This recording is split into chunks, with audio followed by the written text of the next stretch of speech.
नमस्ते दोस्तों, स्वागत है आपका।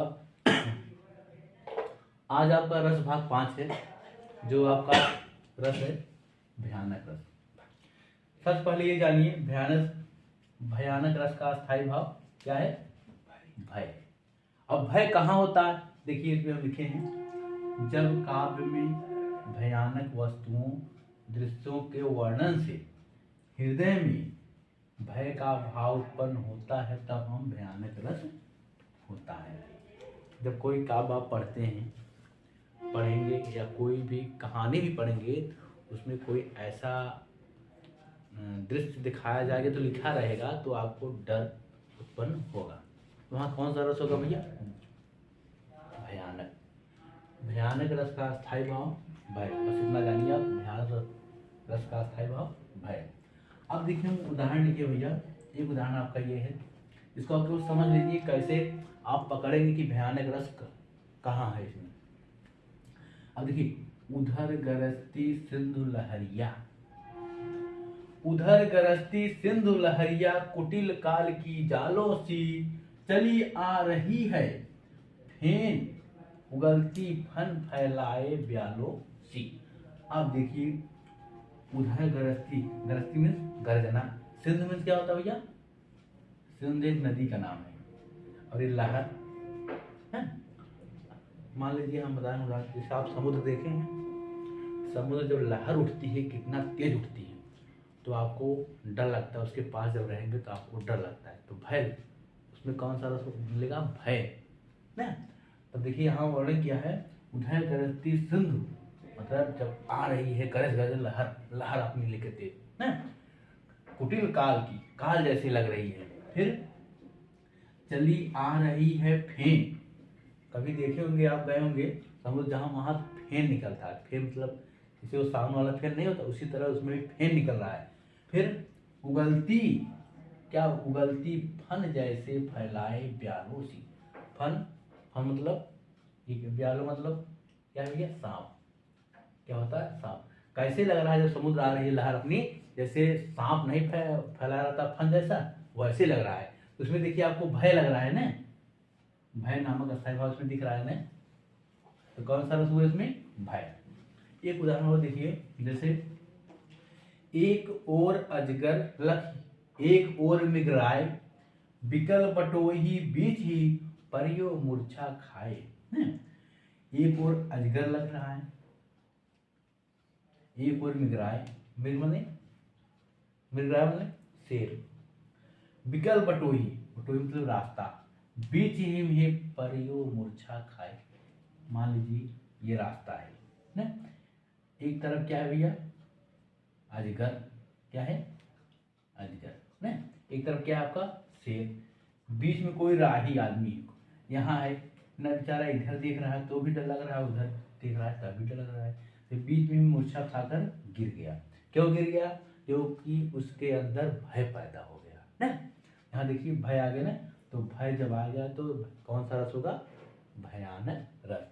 देखिए, अब आश्रय आलम विश्रय आलम हम कई बार रस हम बता चुके हैं। अगर इसमें मान लीजिए पूछ लिया कौन सा आश्रय आलम है, कौन सा विश्रय आलम, तो जिसके हृदय में भय जागृत हुआ वो क्या हुआ भैया? आश्रय आलम। जिसके देख कर हुआ वो क्या हुआ आपका? विषय आलम।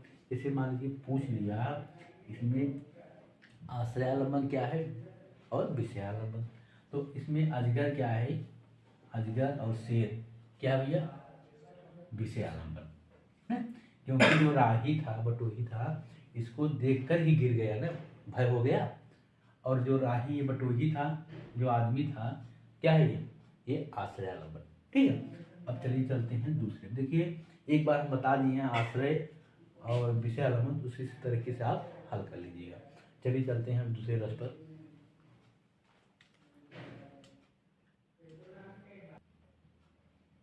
देखिए भैया, आपका बीभत्स रस में क्या है?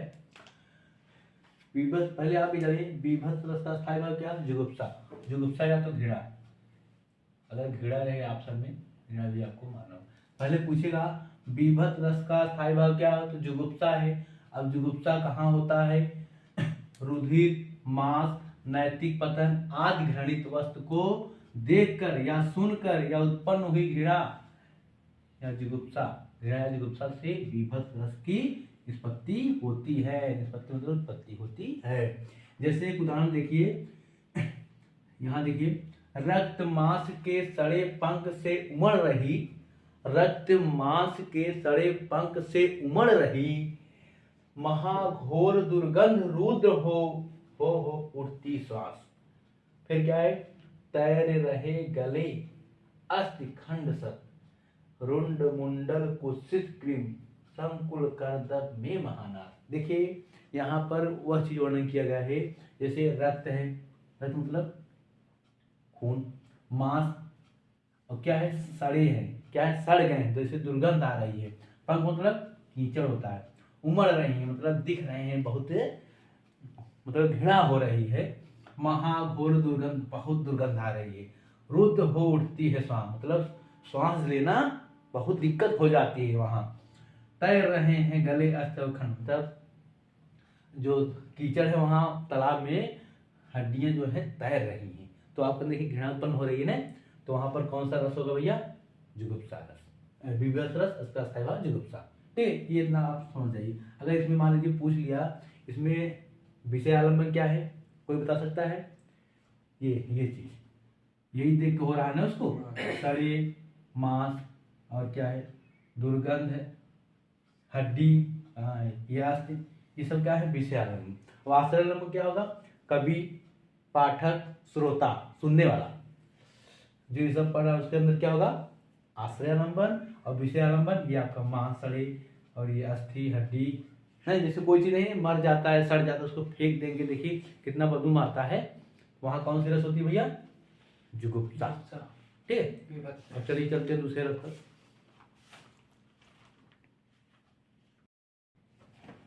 देखिए भैया, अद्भुत रस में सबसे पहले आप जानिए अद्भुत रस का स्थायी भाव विस्मय ना।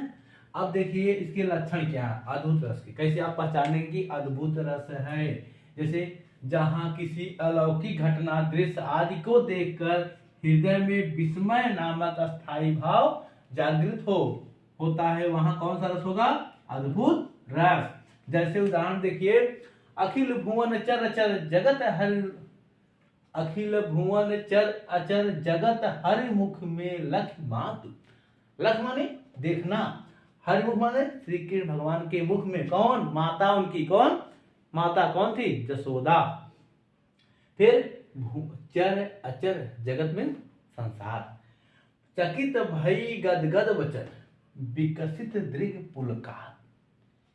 जब श्री कृष्ण भगवान अपने जसोदा माता को अपने मुंह में पूरा क्या दिखा देते हैं, संसार।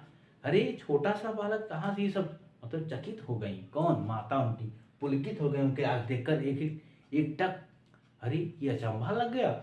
वहां कौन सा रस होगा भैया, अद्भुत रस। मतलब कोई चीज जैसे एकाएक हो जाए, बहुत अद्भुत हो गया, ये कैसे हो गया अचानक। ठीक है, वहां कौन सा रस होगा, कौन सा रस भैया, अद्भुत रस। इसमें मान लीजिए अगर पूछा, इसमें आश्रय कौन है, जसोदा माता, और विषय क्या है, विषय आलम्बन, आश्रय आलम्बन जो है जसोदा हो गई, क्योंकि वो देखी कृष्ण भगवान के मुख में ना, उनके हृदय में जागृत हुआ, पुलकित हुई ना।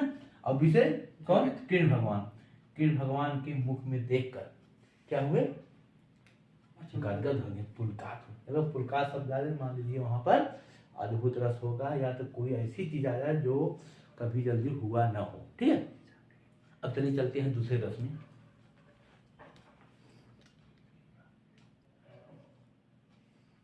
इसमें देखिए भैया, शांत रस का स्थायी भाव क्या है, निर्वेद। ध्यान दीजिएगा, अगर पूछता है आपका 9वां रस कौन सा है, तो कौन टिक करना है आपका, ये शांत रस। और एक चीज और ध्यान दीजिएगा, किसने शांत रस को रस नहीं माना है, तो किसने नहीं माना है, आचार्य भरत मुनि, केवल 8 ही रस मानते हैं ना। तो शांत रस का स्थायी भाव निर्वेद। अब यहाँ लक्षण देखिए शांत रस में, कैसे आप पहचानेंगे कि यह शांत रस है।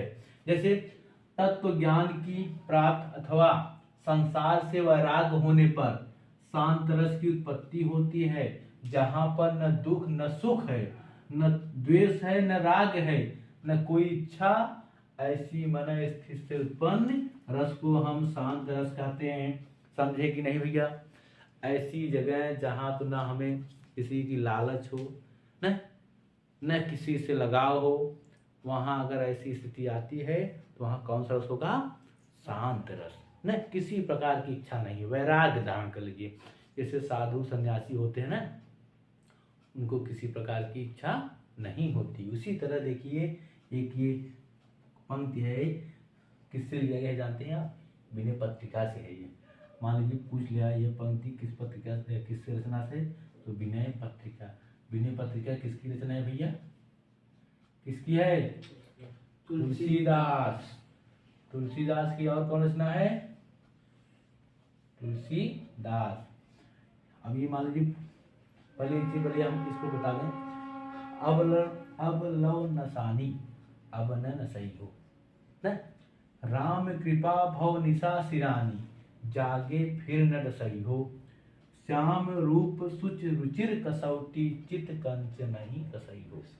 मतलब अभी तक तो मैं भटक रही थी, अब लो नसानी अब न सही, मैं भटक रही, लेकिन अब हम भटकने वाली नहीं है। राम कृपा भव, राम के कृपा में राम के गुण हम खाएंगे। अब हम जाग गए, फिर न हम किसी के फिर में आएंगे, सही हो। श्याम रूप सुच रुचि कर कसौटी, सबसे अच्छा सूच क्या है? भगवान के भजन में ही है।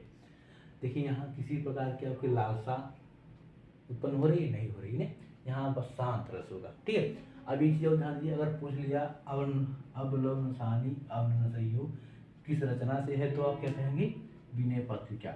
विनय पत्रिका किसकी रचना भैया? तुलसीदास। अगर पूछ लिया तुलसीदास किस भाषा में है, तो क्या बतानेगा? ब्रज भाषा में। वैसे देखा जाए तुलसीदास अवधी भाषा के कवि हैं ना, लेकिन ये जो रचना है इनकी विनय पत्रिका तुलसीदास की रचना है, ठीक है। उनकी एक रचना और है, रामचरितमानस भी है, गीतावली है, कवितावली है, काफी रचनाएं हैं। बस आप याद करिए रामचरितमानस, विनय पत्रिका, और जहां से हो याद कर लीजिए ना। चलिए चलते हैं दूसरे रचना पर, दूसरे रस पर।